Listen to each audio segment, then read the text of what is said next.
Bonjour à tous, je vous amène aujourd'hui au Portugal, auprès d'Eva Dablon, qui est écuyère et élève de Sue Oliveira. Je suis allée passer là-bas une semaine pour réaliser un stage d'équitation de tradition qui était vraiment exceptionnel. Je vous laisse découvrir son interview. Je trouve que c'est super intéressant de connaître ton parcours. Alors justement Eva, est-ce que tu peux nous raconter un petit peu tout ton parcours équestre du départ jusqu'à aujourd'hui? Le départ, il faut que je réfléchisse bien, mais je pense que j'ai commencé donc vers l'âge de 8 ans parce que ma sœur montait dans un centre équestre et que ça me tentait beaucoup. Et très vite par la suite, elle s'est plutôt dirigée vers la musique. C'est une musicienne, la chanson, la guitare, etc. Et moi, j'ai repris le flambeau de l'équitation. Donc c'est là que j'ai mis mes fesses les premières fois, je pense. Si ce n'est en vacances, peut-être en Dordogne aussi chez mon oncle qui avait des poneys. Je devais avoir 5-6 ans. Mais bon, réellement commencer des leçons, je pense que je devais avoir 8 ans. Voilà. Très bien. Et comment ça se passait pour toi à cette époque-là? À cette époque-là, je suivais les leçons comme tout le monde et je ne me posais trop jeune pour me poser plein de questions. Mais bon, ça a duré quelques années, bien sûr, avec un petit abonnement par mois, etc. Et j'avoue que je me souviens très clairement que vers les 12 ans peut-être, j'ai dit à mes parents que j'aimais toujours, mais que j'aurais voulu avoir mon propre cheval pour apprendre plus, etc. Et qui m'ont dit, non mais attends, maintenant ça fait 5-6 ans que tu montes dans un club, c'est bon, tu sais monter à cheval, donc on va arrêter ça. Okay. Et donc j'ai commencé à monter les chevaux des autres, mais je n'ai plus de leçons et je n'ai plus fait que des balades pendant des années, ce qui est formateur aussi, ceci dit en passant. Oui, tout à fait. Mais voilà, je stagnais au niveau de ma technique et de ce que quelqu'un d'autre aurait pu m'apporter. Voilà. Et puis donc, comme je l'ai dit tout à l'heure, en fait, j'ai rencontré un garçon, j'avais 14-15 ans, mes parents ne l'aimaient pas beaucoup. Et ils ont cru que ce serait une très bonne idée de m'offrir un cheval pour essayer de me trouver une autre motivation dans la vie. Que des garçons. Voilà. Et donc, j'ai eu ce cheval qui était un très gentil et très joli frison du nom de Tiapco et que j'ai adoré, mais qui malheureusement 4 ans plus tard est décédé suite à une péritonite en plein hiver. Et donc voilà, suite à ça, je suis restée encore un moment, je pense, peut-être pas très longtemps, sans cheval. Je me suis débrouillée pour retrouver, j'étais vraiment amoureuse des frisons au début, et je me suis débrouillée pour retrouver une jument frisonne qui est restée encore avec moi pendant une vingtaine d'années par la suite. Voilà. Et puis les années sont passées, je me suis mariée, j'ai eu un enfant, 2 enfants, et je me suis dit un jour, si je ne fais pas pouliner ma jument, il m'arrivera un jour, ma jument va partir et je n'aurai plus de cheval. C'est une idée qui pour moi était assez inconcevable. Et donc j'ai eu la bonne idée de la faire saillir par un étalon espagnol, ce qui était à l'époque vraiment un coup de poker parce que je connaissais absolument rien du tout, ni dans les races, ni dans les propriétés des différentes races, etc. Mais j'avais une proche autour de moi qui avait, me semblait-il, un très joli étalon espagnol, qui par ailleurs avait fait de la tauromachie et elle l'avait sauvé de là. Donc je ne savais pas du tout ce que ça pouvait impliquer au niveau du tempérament ou d'eau sur le plan génétique. Je n'avais aucune idée, bien sûr, je le trouvais juste joli. Et donc nous avons obtenu un magnifique poulain du nom de Enac. X années plus tard, ça date de 1994, donc ça date quand même. Et ce cheval, je l'ai gardé jusqu'à sa mort, non pas l'hiver dernier, mais celui d'avant, l'hiver 2022. D'accord. Voilà, et il était toujours en pleine forme. Et comment ça s'est passé avec ce cheval pour toi? Alors ce cheval, pour moi, j'ai déjà demandé à mon mari Michel d'essayer d'écrire quelque chose sur lui parce que je pense que c'est lui, non je ne pense pas, je suis sûre, c'est lui qui m'a révélé à cet autre monde équestre, comme j'appelle ça, de par ses origines, parce que vu qu'il avait de l'ibérique en lui, et non seulement de l'ibérique, mais de l'ibérique d'une catégorie supérieure, il avait des propriétés que je n'arrivais absolument pas à gérer, sa rapidité de réaction, sa souplesse, sa mobilité latérale, toutes ces choses-là que je ne connaissais absolument pas alors que je montais à cheval depuis 25 ans et qui m'ont très vite posé des problèmes. Donc j'ai eu le temps de bien me casser la figure et de bien avoir quelques problèmes avant de comprendre et de m'interroger, de me poser les bonnes questions en fait. Heureusement, je me suis posé les bonnes questions. Il y en a qui ne se les posent jamais. J'ai fini par me les poser. Oui. Ce qui a fait qu'au bout du compte, la plupart des gens que j'avais connus dans mon monde équestre premier, je dirais, me conseillaient plutôt de le vendre. Ils le considéraient comme étant dangereux, ingérable, etc. Moi, j'ai voulu en savoir plus. Peut-être qu'instinctivement, je me rendais compte que j'avais quand même pas un grand niveau malgré toutes mes années. Oui. Et j'ai voulu en savoir plus jusqu'au jour où j'ai rencontré Sue Olivera. Et Sue Olivera, bien sûr, je connaissais de nom. Je ne la connaissais pas personnellement. Je connaissais aussi le nom de son beau-père. Oui. Je savais qu'il venait donner cours et faire des stages pas très loin de chez moi. Mais je ne savais absolument pas comment entrer en contact avec ces personnes. Ce qui fait que le jour où je suis tombée sur ce petit papier qui promotionnait un stage avec elle, je n'ai pas loupé. Je me suis inscrite et j'y suis allée avec mon petit cheval, qui n'était pas petit.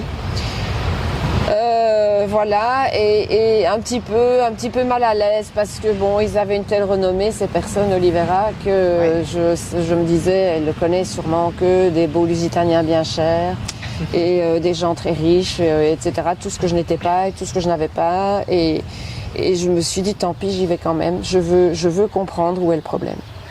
Et alors, où était le problème? Et alors, très vite, il s'est avéré. Donc, je me suis inscrite pour un stage. Ça se faisait toujours et ça se fait toujours comme ça aujourd'hui. Vendredi, samedi, dimanche. Un cours individuel chaque jour sur 3 jours. Et déjà au premier cours, très vite, elle a commencé à remettre droite mes problèmes techniques à moi. Ce qui déjà, on a senti que le cheval se sentait plus encadré, sans doute par sa présence à elle aussi, qui était très sûre d'elle et qui dirigeait les choses de manière très très claire et très calme. Le deuxième jour, on a été la confirmation. Le troisième jour, encore plus fort. Et quand j'ai terminé le troisième jour, je suis descendue de cheval en pleurs. J'ai dit à mon mari, je croyais que je savais monter à cheval, mais je découvre un univers autre. Je me rends compte que je ne sais rien. Que je ne sais rien. Et je veux savoir. Donc clairement, le problème était chez moi et pas du tout chez lui. Et ce qui m'émeut énormément dans cette histoire, c'est qu'au final, j'ai gardé ce cheval près de 30 ans. Après, je n'ai plus jamais eu de soucis avec lui. Il m'a au contraire donné, mais plus que je n'en espérais. Il a appris la haute école très très facilement. Vraiment, il avait beaucoup d'aisance à apprendre les choses, donc il était très intelligent, souple, agile, généreux, il avait plein de qualités. Elle-même, Sue, m'avait un peu demandé comment j'étais arrivée à ce mélange, à cette idée de mettre un espagnol sur une frisonne, etc. Oui. Je lui ai raconté tout ça. Elle a fait ses propres recherches pour savoir qui était cet étalon espagnol, qu'elle avait connu.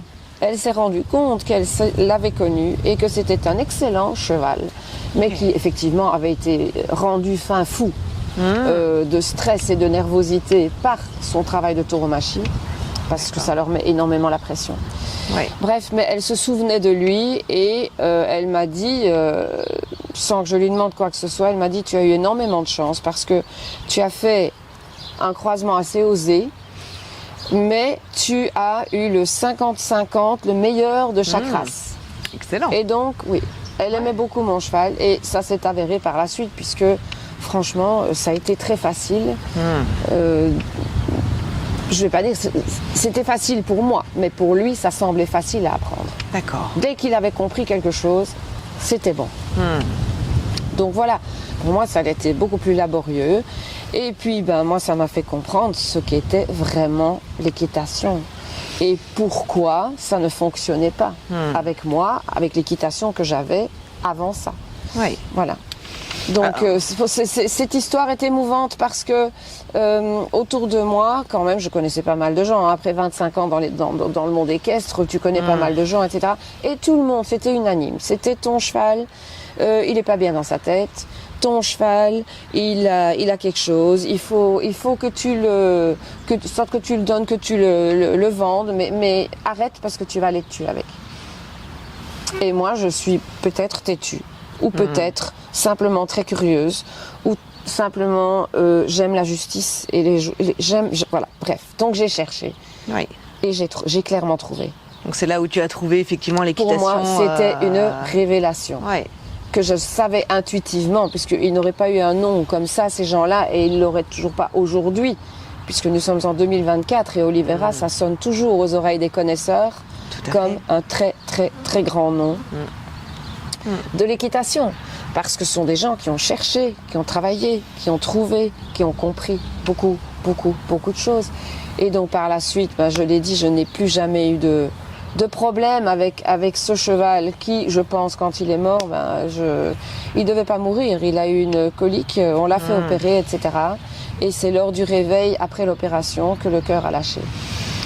Donc, à part ça, il était en parfaite santé. Et quelques jours avant qu'il parte, je faisais encore des changements de pied d'une fluidité dont moi-même j'étais hallucinée. Je suis descendue de cheval et j'ai dit mais quel cheval, mais quel cheval. Alors que tout le monde me disait qu'il était fou et qu'il était mauvais. Donc à un moment donné, il faut se dire il y a un problème ici.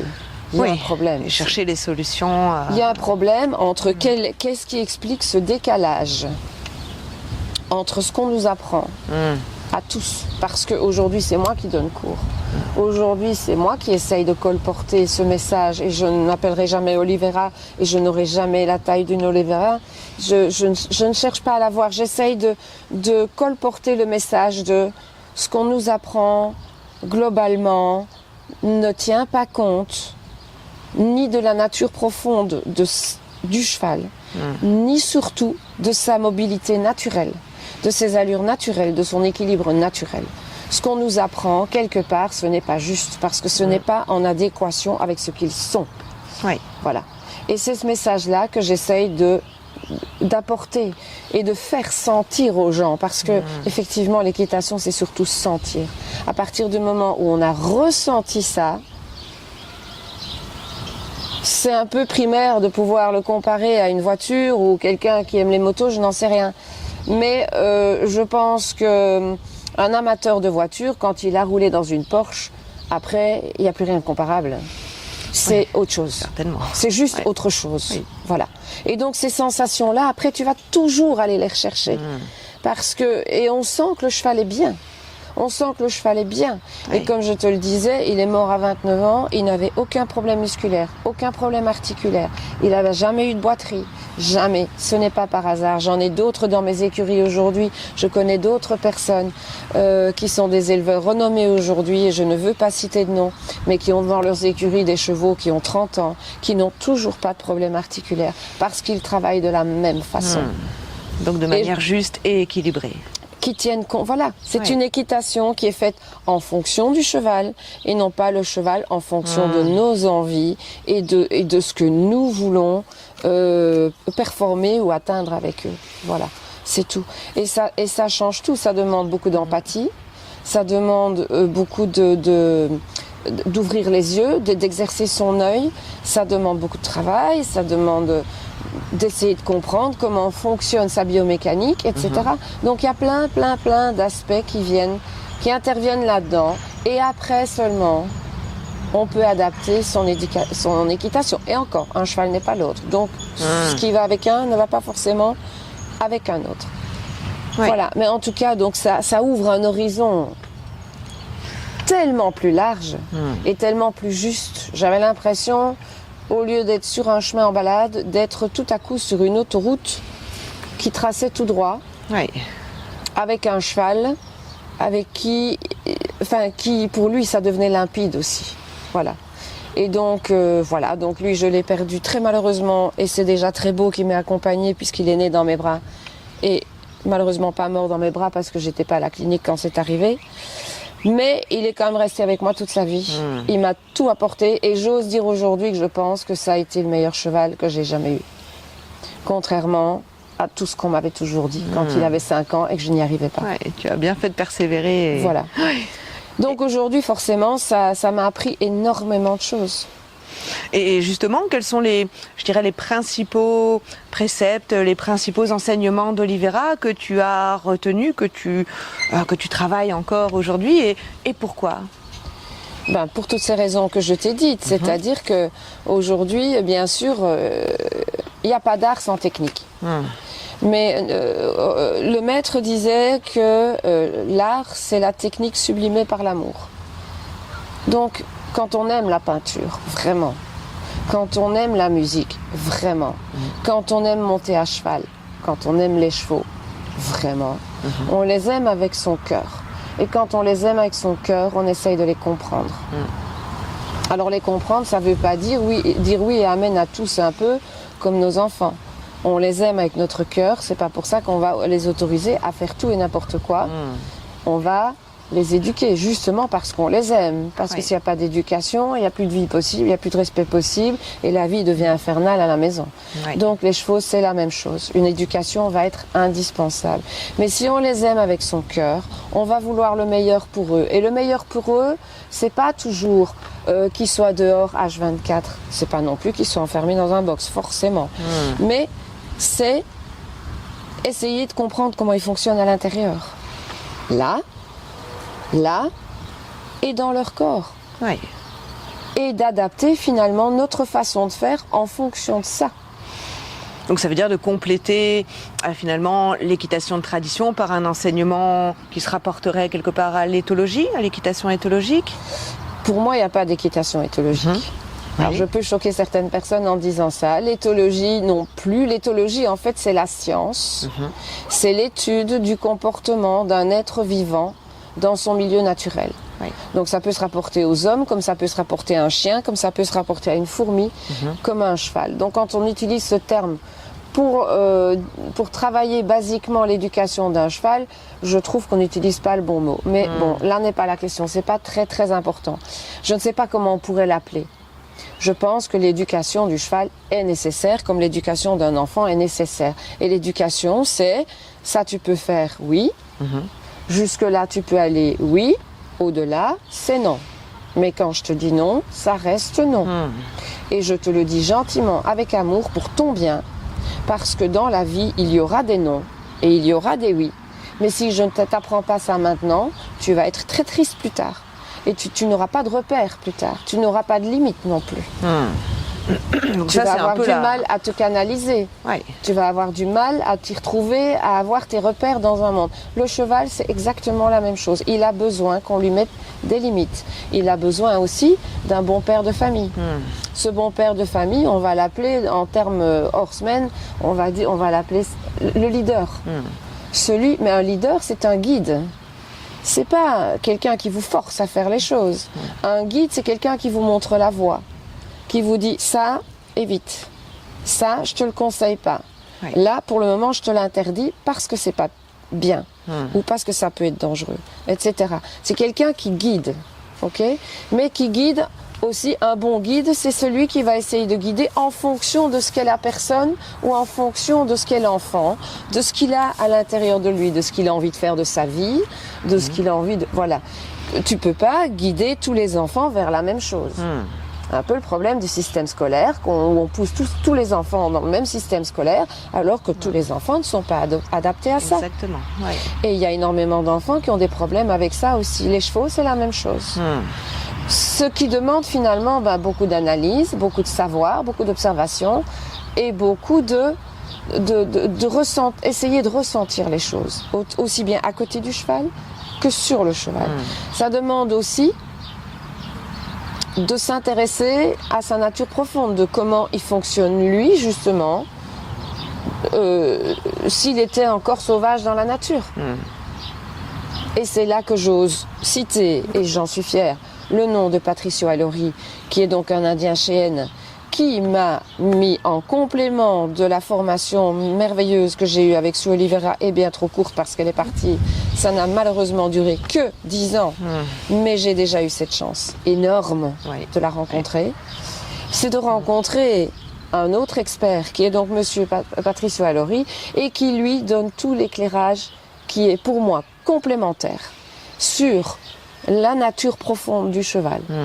Mieux comprendre les entiers, mieux comprendre comment se comporter avec eux, mieux comprendre l'intérêt de la hiérarchie, l'intérêt de l'éducation, en douceur, mais avec fermeté, avec calme, avec maîtrise. Parce qu'on ne peut pas apprendre à un enfant à se maîtriser si on n'est pas capable de se maîtriser soi-même. C'est exactement la même chose. Donc ça va beaucoup plus loin que juste l'éducation du cheval ou monter à cheval. Ça demande du travail sur soi.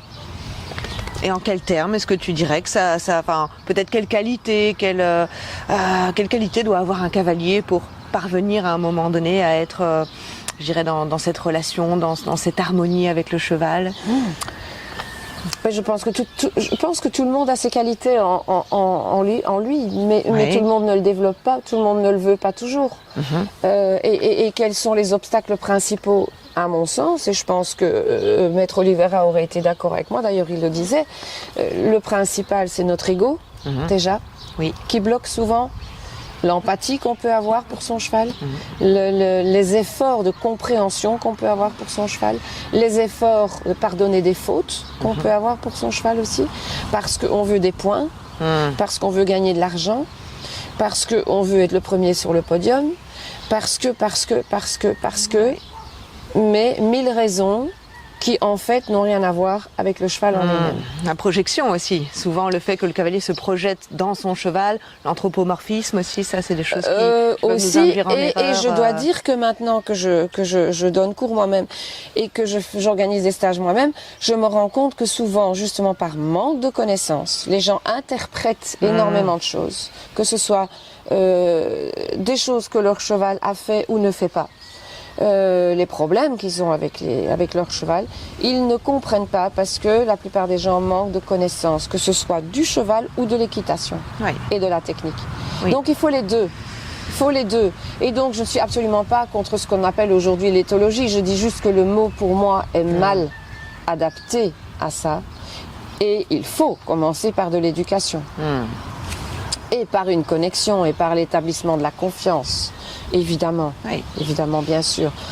Sans confiance, vous allez travailler avec des chevaux qui ont peur de vous, ça va passer par la force, par la violence, etc. Et ce sont des choses qui peuvent vous marquer à vie par après. Encore une fois, il ne faut pas faire de l'anthropomorphisme, je suis d'accord. Mais si vous, à l'époque par exemple, l'éducation des enfants était beaucoup plus sévère et beaucoup moins compréhensible qu'aujourd'hui. Mais ça a laissé des traces épouvantables aussi. Tout à fait. On n'expliquait rien aux enfants. C'était tu fais et tu te tais. Et on a eu tendance avec les chevaux, on a encore tendance aujourd'hui à continuer de travailler comme ça. Mais bon, nous sommes en 2024, donc je pense qu'il faudrait que les mentalités évoluent. Et je constate en me rendant à gauche et à droite que les gens cherchent autre chose. Les gens cherchent vraiment autre chose que les rapports de force, que de travailler avec leur cheval comme si c'était une bicyclette. Ils en ont marre.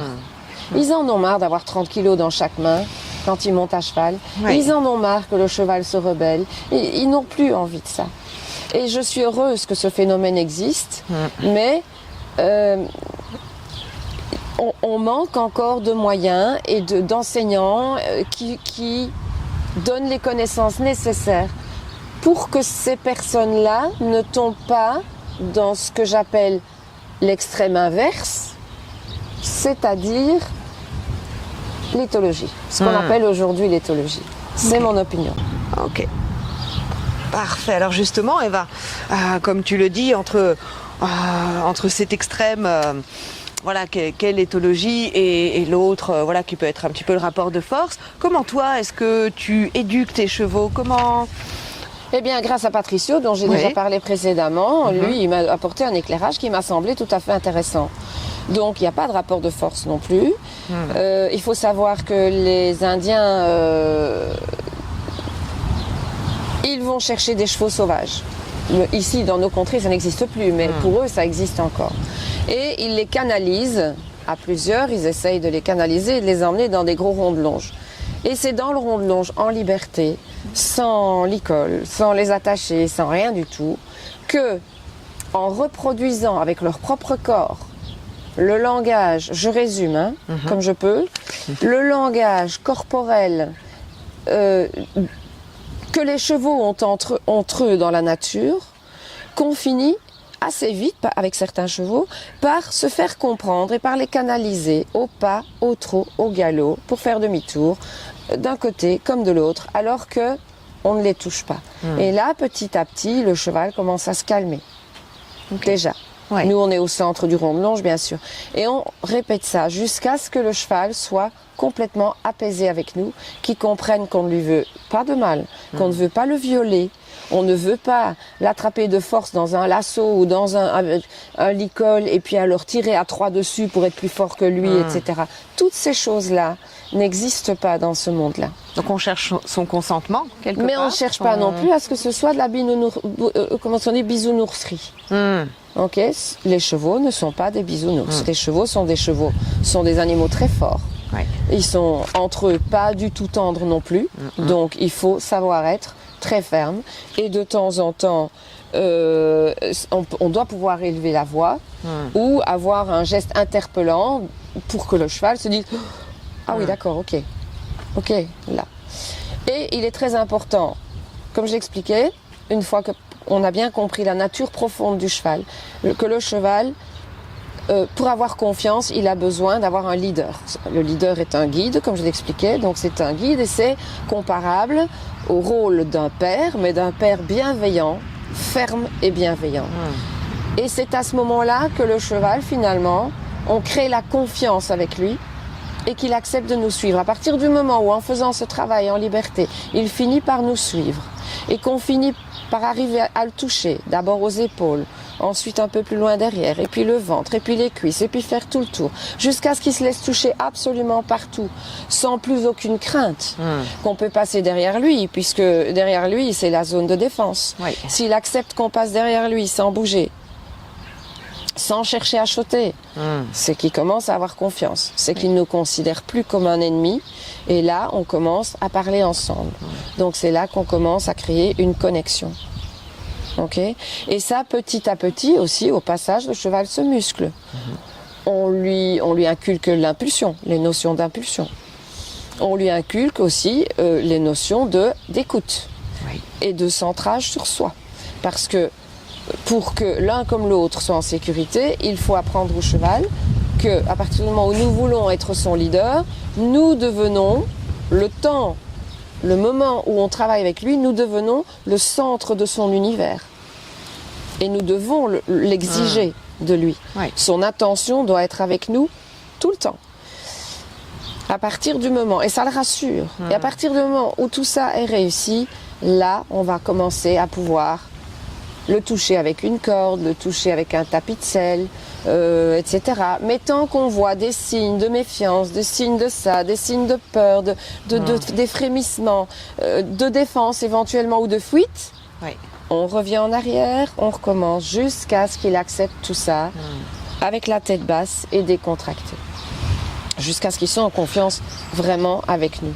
Et là, petit à petit, on va pouvoir poser un tapis de selle, une selle, un petit licol éthologique. On va pouvoir commencer à mettre des petites rênes sur le licol éthologique, faire des petites flexions gauche-droite et petit à petit arriver comme ça à lui faire accepter. Mais ça prend des semaines, voire des mois parfois. Ça dépend des sujets. Il y en a qui sont beaucoup plus sensibles et d'autres c'est très facile. Et à un moment donné, on sent que on peut mettre le pied à l'étrier. Et là encore, on va faire tout doucement. Mettre un pied à l'étrier, redescendre. Un pied à l'étrier, redescendre. Très bien, carotte, boxe. Le lendemain, repied à l'étrier, on redescend. On caresse toujours, boxe. Si on a fait ça 10 fois, le cheval, c'est bon, ton étrier, je le connais maintenant.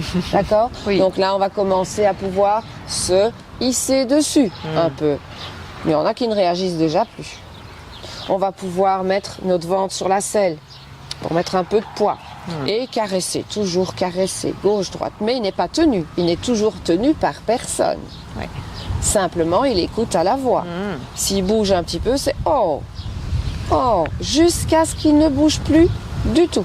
D'accord. Je fais remarquer au passage que ce système est non seulement très efficace, mais est basé totalement sur la confiance et sur le leadership et pas du tout sur la désensibilisation. C'est ce qui diffère cette méthode, Toby, cette méthode de ce qu'on appelle communément aujourd'hui l'éthologie. L'éthologie est très fort basée sur la désensibilisation. Oui. Mais le risque de ça, c'est qu'on obtient des chevaux qui bien sûr vont passer partout, mais qui perdent un peu de leur âme, qui perdent un peu de leur expression, on va dire aussi. Alors que nous, ce qu'on cherche, et c'est ce que le maître Oliveira cherchait aussi, il cherchait des chevaux actifs. Donc ce qu'on veut, nous, c'est établir la confiance, mais garder un cheval totalement réactif à la moindre chose. Garder sa personnalité, finalement. Garder sa personnalité sa et qu'il puisse l'exprimer aussi. Ouais, d'accord. Mais seulement quand on l'autorise. C'est-à-dire quand on a fini notre petite séance, étrier, descendre, on enlève la selle et on lui dit c'est bon, tu peux aller maintenant. Allez, va jouer. Et il va jouer et c'est très bien comme ça. Mais à partir du moment où je le rappelle et je lui dis maintenant on travaille encore 5 minutes, c'est 5 minutes. Ouais. Et c'est avec moi, ok? Mais je ne le désensibilise pas, sauf sujet extrêmement délicat, catastrophique, etc., où il vole en l'air à la moindre chose. Voilà. Mais en général, la confiance en le leader, s'il a confiance, il n'aura peur de rien. Parce que c'est le leader qui doit lui inspirer confiance. Tout à fait. Ouais. Et donc même en balade, un cheval qui a été éduqué de cette façon-là à la confiance. Vous pouvez partir en balade avec dès la première fois.